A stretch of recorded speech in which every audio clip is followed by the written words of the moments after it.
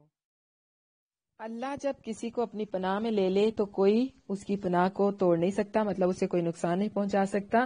اور جو مخلوق کی پناہ میں چلا جائے اسے مخلوق کی پناہ تو فائدہ بھی دے سکتی ہے، نقصان بھی دے سکتی ہے۔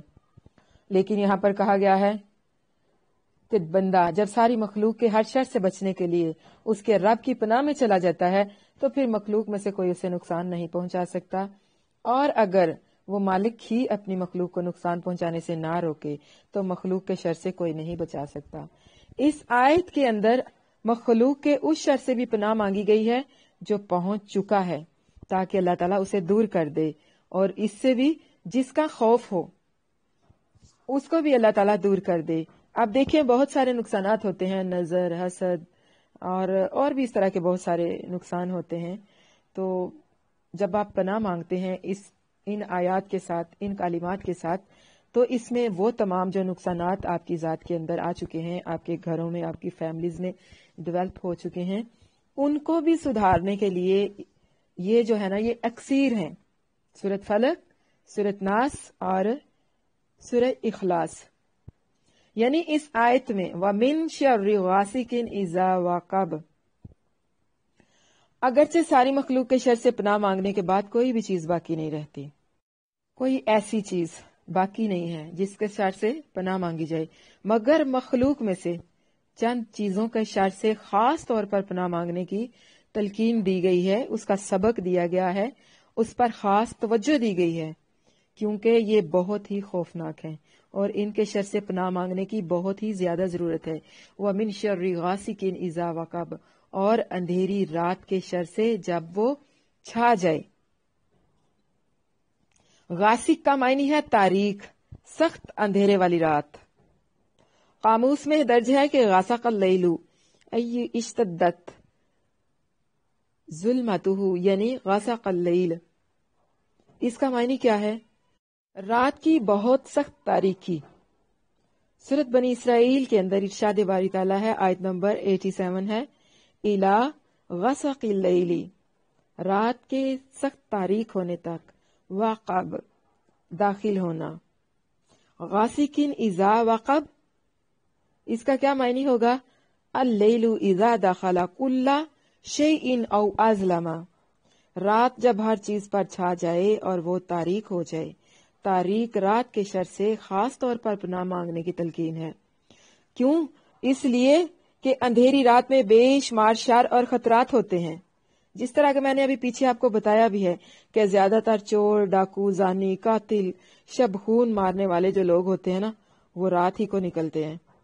رسول اللہ صلی اللہ علیہ وسلم کو رات ہی کے وقت قتل کرنے کے منصوبے بنائے گئے تھے تاکہ آپ صلی اللہ علیہ وسلم اپنا بچاؤ نہ کر سکیں اور نہ ہی کسی کو قاتل کا پتہ چل سکے، یعنی چھپ کر وار کیا جاتا ہے اندھیرے میں۔ جنگلی جانوروں کو بھی لے لیں، شیر، چیتے، بھیڑیے رات کے وقت اکثر نکل آتے ہیں جنگلات سے۔ آپ کے اپنے محلے کے گلی کوچوں کے اندر رات کی تاریکی ہوتے ہی کتے، اس طرح کے جانور جو ہیں وہ نکل آتے ہیں، ان کی خوفناک آوازیں بھی آتی ہیں، اور جو دیہی یعنی علاقے ہوتے ہیں، دیہاتی علاقے، وہاں پر تو بھیڑیے بھی آ جاتے ہیں، لومڑیاں بھی نکل آتی ہیں رات کو۔ غرض کے ہر قسم کا شر جو ہے وہ رات کی تاریکی میں پایا جاتا ہے، حتیٰ کہ سانپ بچھو بھی رات کو نکلتے ہیں، اور انہی سے انسان کو زیادہ خطرہ ہوتا ہے۔ آپ مچھروں کو لے لیں، کھٹملوں کو لے لیں، یہ رات کو کتنی تکلیف دیتے ہیں، یہ سب جانتے ہیں نا۔ اب دیکھیے کہ ڈاکٹر ان کے بارے میں کیا کہتے ہیں کہ اکثر بیماریوں کے جراثیم اندھیرے میں پیدا ہوتے ہیں اور سورج کی روشنی میں ہلاک ہو جاتے ہیں۔ اسی لیے اب کہتے بھی ہیں نا، یہ کرونا وائرس کی وجہ سے بھی لوگوں سے دور رہو، گھروں میں بند رہو، اور کچھ دیر کے لیے مطلب 2-3 گھنٹوں کے لیے ڈائریکٹ سورج کی روشنی میں بھی بیٹھا کرو۔ اور پھر جو زیادہ جب ہیٹ ہوتی ہے تو زیادہ ہیٹ پہ جرمز جو ہیں وہ مر جاتے ہیں، تو اندھیرے میں وہمی چیزوں کا خوف جو ہوتا ہے نا وہ زیادہ بڑھ جاتا ہے۔ یہاں پہ کوئی ہے، کوئی آ نہ جائے، یہاں پہ سایہ نظر آیا ہے، ایسے لگ رہا جیسے وہاں پہ کوئی کھڑا ہے۔ اکثر لوگوں کو اس طرح کے وہم ستانے لگتے ہیں۔ بہت جگہ پہ ہم خود اپنے آس پاس بھی بڑے لوگوں کا ہم نے مشاہدہ کیا ہے، اس طرح کے وہم جو ہے نا وہ بہت زیادہ آتے ہیں، اور یہ تمام جو وہم ہیں رات کی تاریکی میں زیادہ آتے ہیں۔ اسی لیے حکم دیا گیا ہے کہ رات کو اپنے برتن وغیرہ بھی جو ہے نا ان کو ڈھانپ کے رکھا کرو، کیونکہ رات کے وقت آسمان سے بیماریاں بھی اترتی ہیں۔ ان سب پر مزید دیکھیے کہ ان سب کے شر سے اندھیرے میں واقع ہونے کی وجہ سے انسان ان سے اپنا بچاؤ بھی نہیں کر سکتا۔ اب اندھیری رات کے اندھیرے میں کوئی اچانک سے نکل کر کسی پر حملہ کر دے تو کوئی انسان کیسے اپنا بچاؤ کر سکتا ہے؟ اس لیے اندھیری رات کی برائیوں سے پناہ مانگنے کی تعلیم دی گئی ہے۔ حضرت عائشہ صدیقہ رضی اللہ عنہا سے مروی ہے کہ رسول اللہ صلی اللہ علیہ وسلم نے چاند دیکھا تو فرمایا، یا عائشہ استعیذ باللہ من شر ھذا فإن ھذا هو الغاسق اذا وقب۔ ترمذی شریف کی یہ حدیث ہے، کتاب تفسیر القرآن، حدیث کا نمبر ہے 3366۔ علامہ البانی رحمہ اللہ نے اس کو صحیح کہا ہے۔ اے عائشہ، اس کے شر سے اللہ تعالیٰ کی پناہ مانگو، کیونکہ یہی غاسقن اذا وقب ہے۔ اس صورت میں غاسقن کا معنی کیا ہوگا؟ اندھیرے والا، اور اذا وقب کا معنی اذا غابہ ہے، یعنی جب غائب ہو جائے۔ اندھیرا کرنے والے کی برائی سے جب وہ چھپ جائے، یعنی چاند غروب ہو کر اندھیرا پھیلا دیتا ہے۔ غاسقن اذا وقب، اس سے سورج مراد لیا گیا ہے، کیونکہ سورج غائب ہو کر سخت تاریکی پھیلانے کا باعث بن جاتا ہے۔ آج کی تفسیر کو لے کے اگر آپ لوگوں کے ذہنوں میں کوئی سوال اٹھ رہے ہوں تو ان کو نوٹ کرتے جائیے گا۔ جیسے ہی کلاس پوری ہوتی ہے انشاءاللہ آپ کو وقت دیا جائے گا، اپنے سوالات جو ہیں وہ پھر سے ان کو دہرائیے گا، اور انشاءاللہ آپ کو جوابات بھی دیے جائیں گے۔ ان کے مختلف تفاسیر جو ہیں وہ بیان کی گئی ہیں، تو ان سے مراد تاریکی کے شر سے پناہ مانگنا ہی ہے۔ وَمِن شَرِّ النَّفَّاثَاتِ فِي الْعُقَدِ، اور گرہوں میں پھونکنے والیوں کے شر سے۔ وَمِن شَرِّ حَاسِدٍ إِذَا حَسَدَ، اور حسد کرنے والوں کے شر سے جب وہ حسد کریں۔ اب دیکھیے، وہ گرہوں میں پھونکنے والیوں کے شر سے، نفاسات کس کو بولتے ہیں؟ جو نفاسا ینفسو نفسن، پھونک مارنا کہتے ہیں، جس کے ساتھ تھوڑی سی تھوک ہوتی ہے، جس کو دم بھی کہتے ہیں۔ آپ نے اکثر دیکھا ہوگا کہ اکثر لوگ جادو ٹونے کے لیے جب کسی پر تعویذ دھاگے کرواتے ہیں تو ان پر گیریں لگائی جاتی ہیں۔ کالے جادو والے اکثر دھاگے جب کرتے ہیں تو اس کے اوپر پڑھ کر اپنے جنتر منتر جو بھی وہ پھونکتے ہیں اور اس کے ساتھ گیرا لگا دیتے ہیں، پھر اس کے اوپر یعنی نفاسات وہ پھونک ہوتی ہے جس کے اندر تھوک پایا جاتا ہے۔ بہت پھونکے مارنے والی عورتیں یا جماعتیں اگر نفاسات ان میں تا علامت ان کی طرح مبالغے کے لیے ہو